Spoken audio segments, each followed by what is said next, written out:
les clés, ne les perds pas sur le... Retrouvez les clés de l'IMO, présentées par Philippe Cohen. Bonjour à tous, je suis très heureux de vous retrouver dans notre chronique immobilière, comme chaque lundi, les clés de l'IMO. Aujourd'hui, nous continuons à parler du syndic et des travaux en copropriété. Le rôle du syndic en matière de travaux avec ou sans autorisation dans l'Assemblée générale. Les clés de l'IMO, c'est tout de suite, c'est maintenant.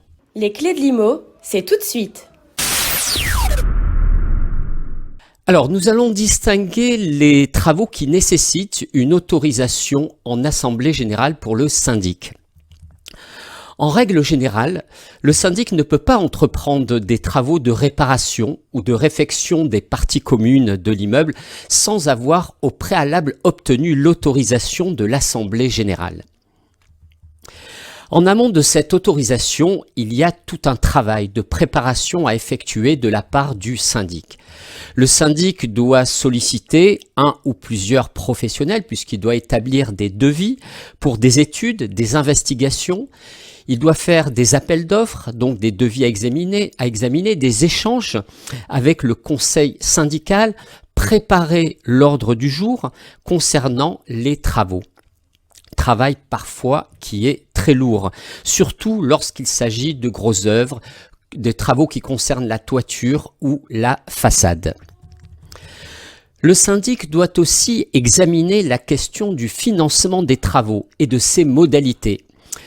Pour ce qui concerne l'utilisation du fonds de travaux obligatoire, la souscription d'un emprunt collectif, ça peut l'être par le syndicat pour son compte ou pour le compte de certains copropriétaires seulement. Par ailleurs, les copropriétaires ont un délai de 2 mois pour faire suspendre ou annuler ces travaux décidés en assemblée générale par le syndic, sauf lorsqu'il s'agit de travaux urgents et nécessaires. En revanche, les travaux de maintenance, tout ce qui concerne l'entretien, la réparation, peuvent normalement être engagés par le syndic sans avoir à respecter ce délai d'application.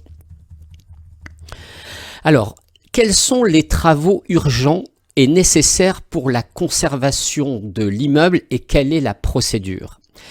Alors, la question qui va se poser est la suivante. Le syndic peut-il commander des travaux de sa propre initiative ou doit-il d'abord demander l'autorisation à l'Assemblée générale? Et quel est le degré d'urgence de tel ou de tels travaux? Cette appréciation a des conséquences car s'il engage des travaux, le syndic, donc s'il engage des travaux ni urgents ni indispensables, celui-ci dépasse alors les limites de son mandat, avec les conséquences qui en découlent. Et si, par ailleurs, il n'intervient pas en préférant attendre l'autorisation de l'Assemblée générale, il peut aussi engager sa responsabilité si, dans l'intervalle, il y a des désordres sur l'immeuble qui se produisent, en raison d'un défaut d'entretien ou de réparation des parties communes, par exemple. D'une manière générale, les travaux nécessaires à la sauvegarde de l'immeuble sont ceux indispensables au maintien de la sécurité des personnes et des biens ou qui touchent à l'insalubrité et à la solidité de l'immeuble qu'il est urgent d'entreprendre. Les travaux urgents sont, par exemple, le désengorgement et réparation d'un collecteur d'égout, la réparation de descentes d'eau pluviale à l'origine des dégâts des eaux, des travaux pour pallier à une grave insuffisance de chauffage, des défauts d'étanchéité de la toiture, de la terrasse.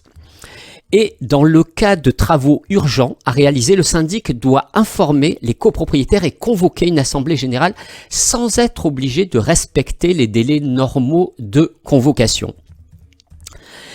Et par contre, la convocation de l'assemblée générale est obligatoire, sans quoi les travaux seraient irréguliers et le syndic ne pourrait pas procéder à des appels de fonds.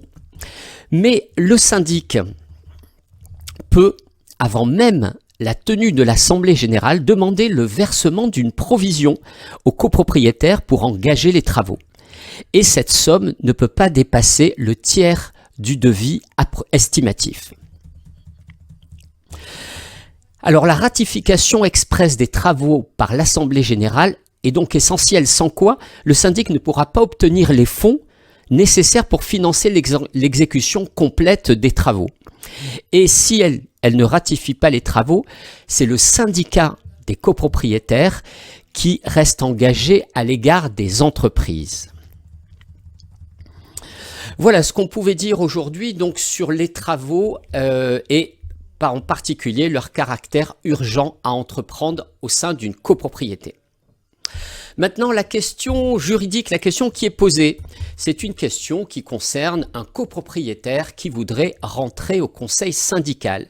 Comment un copropriétaire peut-il faire partie du conseil syndical ? Alors, dès que le renouvellement du conseil syndical est à l'ordre du jour de l'Assemblée générale, vous pouvez poser votre candidature avant ou pendant cette Assemblée générale à la majorité absolue. Et si cette majorité des voix n'est pas réunie, mais qu'il y a au moins un tiers des voix de la décision, peut être prise à la majorité simple, c'est-à-dire seulement parmi les copropriétaires présents ou représentés. Donc, et si le renouvellement du syndic n'est pas à l'ordre du jour, vous pouvez aussi demander à y rentrer, mais votre élection doit figurer à l'ordre du jour de la prochaine Assemblée générale. Voilà ce que nous pouvions dire aujourd'hui sur les travaux en copropriété avec le syndic. La semaine prochaine, nous aborderons les contrats et les marchés.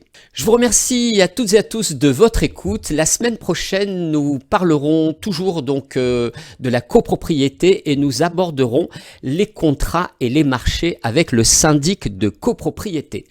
Voilà. N'hésitez pas à me poser des questions directement sur mon portable au 06 02 720 307, 06 02 720 307.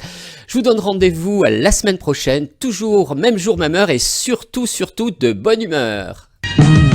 Voici les clés, ne les perds pas sur le... Retrouvez les clés de l'IMO, présentées par Philippe Cohen.